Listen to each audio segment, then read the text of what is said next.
राधे राधे भैया जी। राधे राधे। और कैसे हैं आप? मैं ठीक, आप कैसे हैं? मैं भी ठीक हूँ।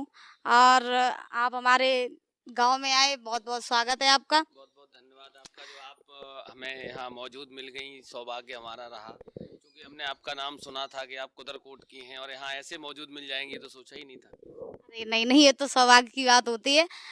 लेकिन हम आपसे ये जानना चाहते हैं कि आप मतलब यहाँ कैसे, क्यों, किस लिए आए?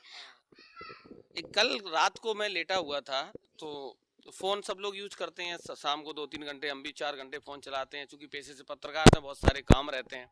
तो कर रहा था, एक नोटिफिकेशन आया था कुदरकोट को लेकर कि भगवान श्री कृष्ण की ससुराल।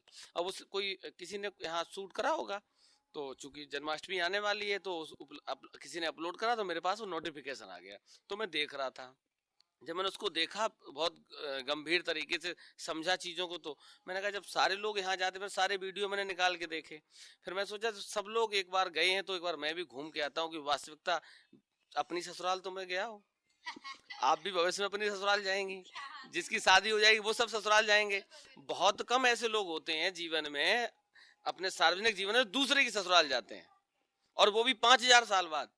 तो हम सौभाग्यशाली रहे कि हम 5,000 साल बाद अपने कुलवंश कन्हैया की ससुराल में यहाँ मौजूद रहे। तो कैसा लगा आपको यहाँ आकर के, यहाँ के संतों से मिल करके, और क्या क्या आपने जाना इस मंदिर के बारे में, इस धरा के बारे में? कृपया बताइए। मंदिर के बारे में, चूंकि संत महाराज यहाँ हमें मौजूद मिल गए, तो उन्होंने फिर उनसे ही जब वार्तालाप हुई, हालांकि गांव में 2-4 लोग शुरुआत में मिले थे, तो उनसे वो सब चीजें नहीं जानकारी मिल पाई। लेकिन जब चूंकि यहाँ की जो देखभाल करते, 3 पीढ़ियों से यहाँ की देखभाल कर रहे, तो उन्होंने एक एक चीज को बारीकी से बताया कि कैसे यहाँ कुंदनपुर था, कैसे कुदरकोट बना, कौन लक्कड़ महाराज थे, भीष्मक के 5 लड़के थे, एक पुत्री थी, वो सारी चीजें, कैसे शादी हुई। चूंकि आज लोग कहते हैं कि पत्रकारिता पत्रकारिता पत्रकारिता तो भगवान भी कराते थे, नारद जी पत्रकारी तो थे, इधर उधर उनका यही काम था, इधर भी आग लगाना, उधर भी आग लगाना, इधर की खबर उधर पहुंचाना, उधर की खबर इधर ले आना।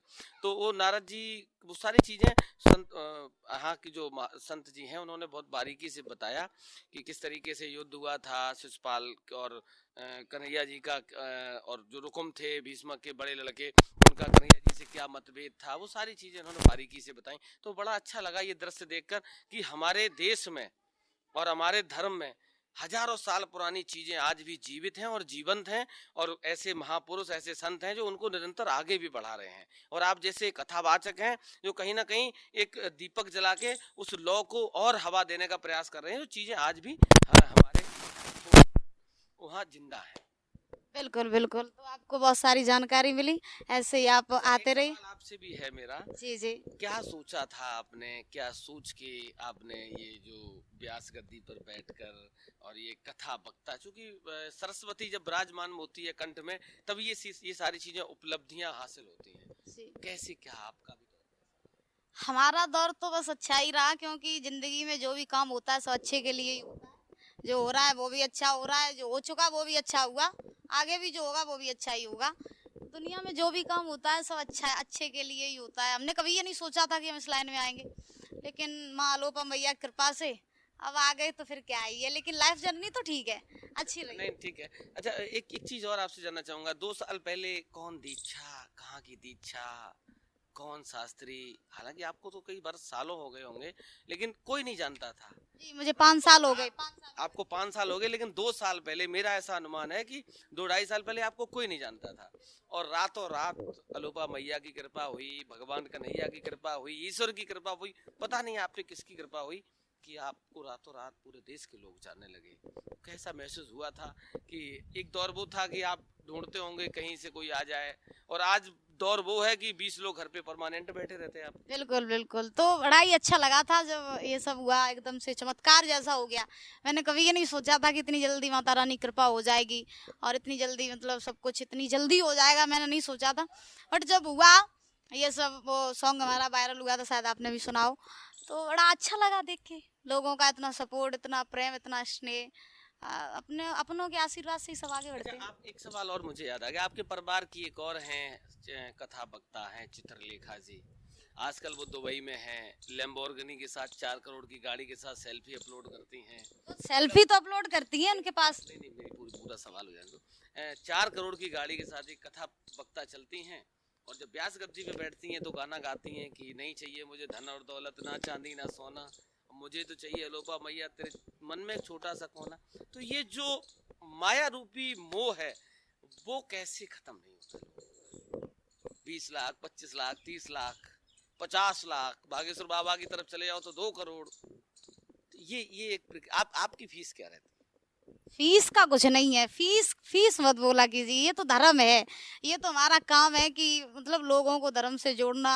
और आजकल आप देखते ही हैं कि जनरेशन कितनी आगे बढ़ रही है, लोगों की सोच बड़ी नीची होती जा रही है। वो सोच के लोग नहीं रहे। पहले लोग बहुत धर्म को मानते थे, अच्छा भी लगता था। और आजकल तो सब साइंस के लोग हैं तो लोग ये कहते भगवान तो है ही नहीं। आजकल तो नरेंद्र मोदी जी ने कह दिया मैं ही बायोलॉजिकल हूँ, तो ईश्वर है कहाँ? ईश्वर का ये सृष्टि तो ईश्वर ने ही बनाई है। हम लोगों को किसने बनाया? तो हमारे माया किसने बनाई? हमारे देश के जो प्रधानमंत्री हैं उन्होंने स्वीकार कर लिया कि ईश्वर है ही नहीं। प्रधानमंत्री से ही पूछा, उनको किसने बनाया? अब ये तो वो तो विज्ञान ही भगवान ने जब वो तो बनाया कह रहे है। विज्ञान है ही नहीं। विज्ञान है क्यों नहीं? मैं तो स्टूल हूँ। विज्ञान, अच्छा विज्ञान है क्यों नहीं? अब ये तो उनसे पूछा है। तो भाई विज्ञान क्यों नहीं है? संत ऋषि मुनि जो थे पहले के, वो तो पहले से ही भविष्यवाणी करके चले गए थे कि संसार में क्या होगा। और जो वो कह के गए थे वही हो रहा है। क्यों महात्मा जी? वही हो रहा है कि नहीं हो रहा है? जो हमारे लिखा हुआ जो रखा है वही हो रहा है अरे इस संसार में। तो वो तो पहले ही भविष्यवाणी करके चले गए थे।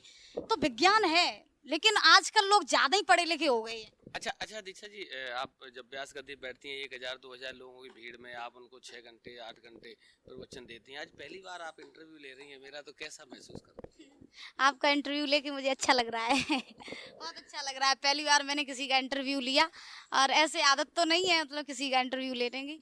तो पहली बार मैंने इंटरव्यू लिया आपका, बहुत अच्छा लगा मुझे। व्यास गद्दी बैठती हैं तो आप किसी की नहीं सुनती?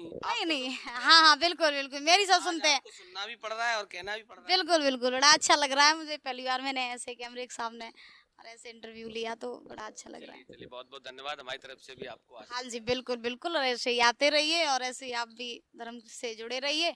और बस यही है। श्री राधे।